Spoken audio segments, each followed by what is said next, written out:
ఓం నమో భగవతే వాసుదేవాయ. Hello friends, భక్తుల కోరికలు నెరవేరే పవిత్రమైన స్థలం కోరుకొండ శ్రీ లక్ష్మీ నరసింహస్వామి వారి ఆలయం. ఈ ఆలయంలో స్వామివారిని దర్శించుకుంటే మనసులో ఉన్న కోరిక తప్పకుండా నెరవేరుతుందని భక్తుల విశ్వాసం. శ్రీ లక్ష్మీదేవితో కలిసి నరసింహస్వామి వారు ఇక్కడ దర్శనమిచ్చి భక్తులకి రక్షిస్తారని పురాణాలు చెబుతున్నాయి. ప్రతి ఏడాది వేలాది మందులు ఇక్కడ విచ్చేసి ప్రత్యేక పూజలు చేస్తారు. ఇక్కడ ప్రత్యేకత ఏంటంటే భక్తులకు కొబ్బరికాయని సమర్పిస్తూ తమ కోరికను కోరుకుంటే ఆ కోరిక నెరవేరుతుందని అంటారు. అందుకే ఈ ఆలయాన్ని శ్రీ కోరుకొండ లక్ష్మీ నరసింహస్వామి ఆలయం అని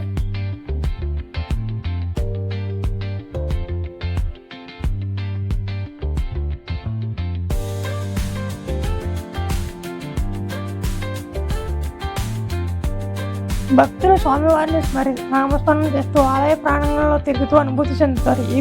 ఈ పవిత్రమైన కోరుకొండ శ్రీ లక్ష్మీ నరసింహస్వామి వారి ఆలయం కోరికలు తీర్చే దైవం. మీరు కూడా ఒకసారి స్వామివారిని దర్శించి వారి కటాక్షానికి పాత్రలు అవుతారని కోరుకుంటూ ఈ కోరికలు నెరవేరాలని శ్రీ లక్ష్మీ నరసింహస్వామి వారిని ఆశీర్వదించాలని కోరుకుంటున్నాను. ఈ ఆలయం కోరుకొండలో ఉంది. ఇది రాజమండ్రికి నియర్ 30 కిలోమీటర్స్ అయితే 40 కిలోమీటర్స్ అయితే డిస్టెన్స్లో అయితే ఉంది. ఇది మొత్తం ప్రకృతి అందాలతో ప్రకృతి నడుమైన 1100 ఎత్తు హైట్లో ఉండే ఒక కొండపై అయితే ఈ ఆలయం అయితే శ్రీ లక్ష్మీ నరసింహస్వామి అయితే కొలువై ఉన్నారు. అలాగే ఈ ఆలయ ప్రత్యేకత ఏంటంటే మనం కింద నుంచి మెట్ల మార్గంలో అయితే పైకి అయితే చేరుకోవాలి.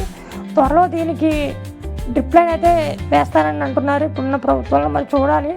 కానీ ఈ టైంలో వర్షాకాలంలో వెళ్తే కనుక ప్రతిదీ కూడా పచ్చదనంతో నిండిపోయి కొండంతో ఆహ్లాదకరంగా చూడడానికి ఎంతో మనసుకి ప్రశాంతంగా అయితే కలగజేస్తుంది. ఒకసారైనా సరే మీరందరూ కూడా కోరుకొని శ్రీ లక్ష్మీ నరసింహస్వామిని దర్శించుకుంటారని వేడుకుంటున్నాను. అలాగే మరిన్ని వీడియోస్ కోసం మన ఛానల్ని సబ్స్క్రైబ్ చేయండి. అలాగే పక్కన ఉన్న బెల్ ఐకాన్ అయితే క్లిక్ చేయండి. ఇక్కడ ఆలయంలో స్వామివారు దక్షిణ వైపు అయితే కొలువై ఉంటారు. ఇది చిన్న అద్దంలో అయితే స్వామివారు మనకి దర్శనం ఇస్తారు.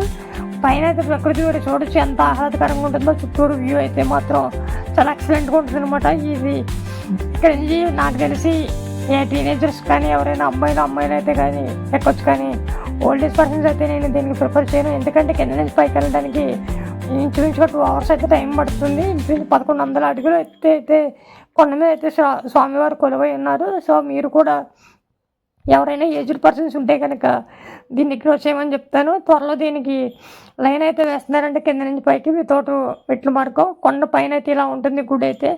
పురాతనమైన కట్టడాలు, ఇది ఎప్పుడు దేవతలు కట్టారనేది పురాణాలు అయితే చెప్తున్నాయి. ఇక్కడ ప్రతిరోజు కూడా అర్చనలు అభిషేకాలు కూడా జరుగుతాయి. ఇక్కడ ప్రతి ఉగాదికి అయితే తీర్థం అయితే జరుగుతుంది, తీర్థ మహోత్సవాలు. అప్పుడైతే ఇసుకేస్తే రానంత జనం అయితే ఉంటారు. ఈ ఆలయ ప్రత్యేకత ఏంటంటే ఇక్కడ ఏం కోరుకున్నా ఆ కోరిక నెరవేరుతుందని భక్తులు అయితే విశ్వసిస్తారనమాట. ఇలాగే మీరు కూడా మరిన్ని వీడియోస్ కోసం మన ఛానల్ని సబ్స్క్రైబ్ చేయండి. పక్కన ఉన్న బెల్ ఐకాన్ అయితే క్లిక్ చేయండి. ఆ లక్ష్మీ నరసింహస్వామి కటాక్షాలు మీపై మీ కుటుంబాలపై అందరిపై ఉండాలని కోరుకుంటూ సెలవు తీసుకున్నాను. నేను మహావతార్ సినిమా చూసాక కూడా ఇక్కడ ఒకసారి దర్శించుకోవాలనిపించి నేను మొన్న అయితే వెళ్ళడం జరిగింది. సో మీరు కూడా టైం ఉంటే కనుక మీ ట్రిప్లో ఇది కూడా వేసుకోండి. చెప్పాలంటే సోలో ట్రావెలర్స్కి అది చాలా బెస్ట్ ఆప్షన్ అనమాట. పైన ఎంత పీస్ఫుల్గా ఉంటుందో ఒకసారి మీరే ఎక్స్పీరియన్స్ చేయండి. This is for today boys. Thank you.